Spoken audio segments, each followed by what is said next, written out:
And welcome, Tina Bridgettini here. Welcome to Conversation 15. So, I'd like to ask you something as usual. Have you ever noticed how differently we respond to different kinds of illness?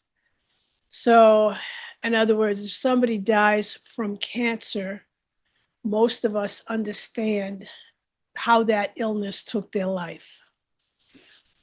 We grieve, we mourn, we support the family, and somehow we accept that there were limits to what anyone could do.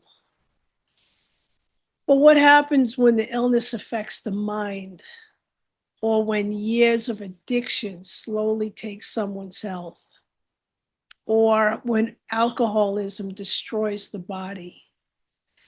The questions suddenly become different. It's why didn't I do more? Could I have stopped it?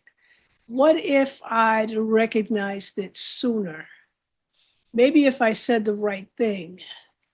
I've been thinking about these questions a lot lately because over the years I've heard them in so many different circumstances, different illnesses, different families, different stories. And yet the questions sound very similar. And that made me wonder, are we really grieving the illness? Or are we grieving the belief that we should have been able to change the outcome? So I'm going to ask you something else. Where does that belief come from? When did we begin believing that loving somebody meant that we were somehow responsible for saving them? And, I've also been thinking about this word path. Sometimes we hear the word and immediately think that it means a choice, but I don't think that it always does. Mental illness isn't a choice, cancer isn't a choice, and many illnesses simply become part of the person's journey through life. Now, addiction is complex. It may begin with choices, but over time, it becomes an illness. And that changes the person's ability to choose. So, different paths, different circumstances, different struggles, yet every one of them reminds us of something that's incredibly difficult to accept because every person's life is their own. We can walk beside them, we can encourage treatment, we can love them deeply, we can hope, we can pray, we can refuse to give up on them, but we cannot walk their path. We can't do it for them. And it makes me wonder, is that where so much of our suffering comes from? It's not because we didn't love enough. Maybe because we keep trying to understand what we may never make complete sense of. So we keep searching for the moment when we could have changed the ending.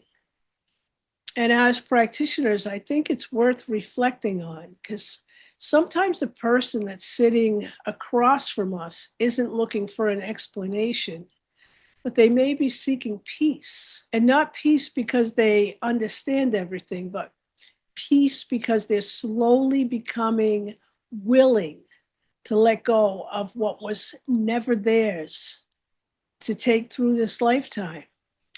And I've come to believe that acceptance isn't about agreeing with what happened.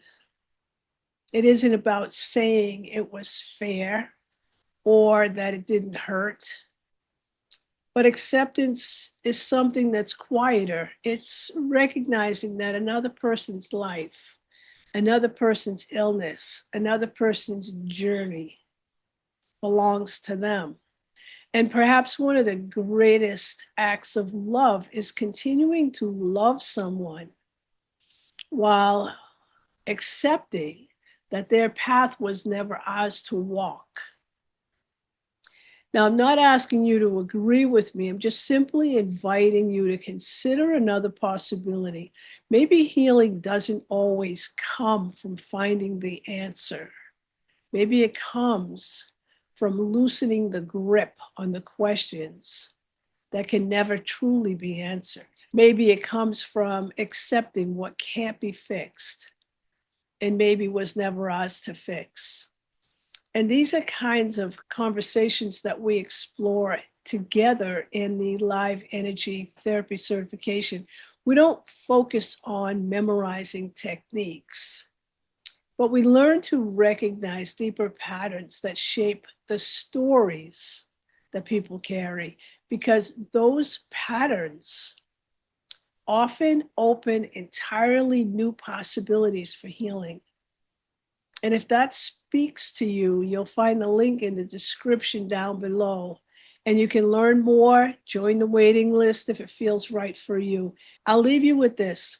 The next time someone tells you about a loss that they still can't make sense of, let's try not asking how it happened, but ask yourself, what are they still trying to carry? Because it may not be the loss itself, it may be the belief that they were supposed to save somebody that they deeply loved. Until next time, keep listening in the background, and I'll see you in the next video. Many blessings to you, Tina Brigitini.